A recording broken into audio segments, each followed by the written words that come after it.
கர்த்தருக்கு ஸ்தோத்திரம். இன்றைய காலை மன்னா அனுகூலமான துணை.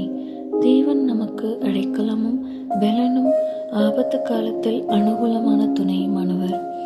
ஆகையால் பூமி நிலை மாறினாலும் நாம் பயப்படும். சங்கீதம் 46 அதிகாரம் 1 முதல் 3 வசனங்கள். நாம் தேவனுடைய சமூகத்தில் ஜீவிக்கும் போது 3 மேன்மையான ஆசீர்வாதங்களை உடையவர்களாகிறோம். முதலாம் ஆசீர்வாதம், கர்த்தர் நமக்கு அடைக்கலமாகிறார். கர்த்தரின் நாமம் பலத்த துருகம், நீதிமான் அதற்குள் ஓடி சுகமாயிருப்பான். நீதிமொழிகள் 18:10 இதை குறித்து நாம் வாசிக்கிறோம். பழைய ஏற்பாட்டு காலத்தில் அடைக்கல பட்டணங்கள் என்று அழைக்கப்பட்ட சில பட்டணங்கள் இருந்தன. இவ்வடைக்கல பட்டணங்கள் கிறிஸ்துவை குறிக்கின்றன. ஏனெனில் நாம் ஆபத்தில் இருக்கும் போதெல்லாம் அவரிடம் ஓடிச் செல்லலாம். இரண்டாம் ஆசீர்வாதம், கர்த்தர் நமது பெலனாயிருக்கிறார். நமது சோதனைகளிலும் கஷ்டங்களிலும் நாம் ஆவிக்குரிய பிரகாரமாகவும் சரீர பிரகாரமாகவும் மிகவும் பலவீனராகக்கூடும்.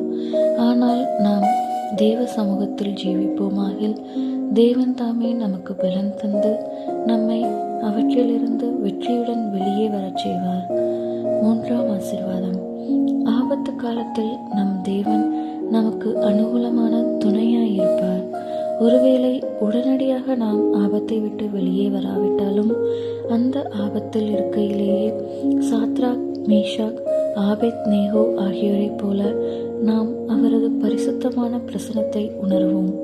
அவர்கள் எரிகிற அக்கினி சூளையிலே எரியப்பட்டிருந்த போதிலும் நான்காவதாக ஒரு நபர், ஆபத்து காலத்தில் அனுகூலமான துணையுமானவர் அவர்களுடனே கூட இருந்தார்.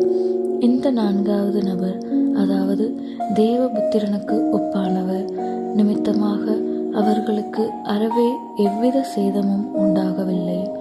அந்த சூளை 7 மடங்கு சூடாக்கப்பட்டிருந்த போதிலும் அவர்களது தலைமயிரில் ஒன்றாயினும் கருகவில்லை.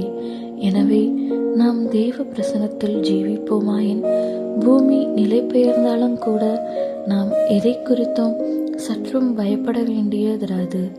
பூமி நிலை பெயர்தல் என்பது நமது பூமிக்குரிய ஆசீர்வாதங்கள் நீக்கப்படுதலை குறிக்கிறது. நாம் ஒருவேளை நமது செல்வம், ஆரோக்கியம், பெயர், புகழ், ஏன் நமது குடும்பத்தின் அங்கத்தினர்களையும் கூட இழக்க நேரிடலாம். யோபு தன் 10 பிள்ளைகளையும் தனக்குண்டான யாவற்றையும் ஒரே நாளில் இழந்து போகவில்லையா?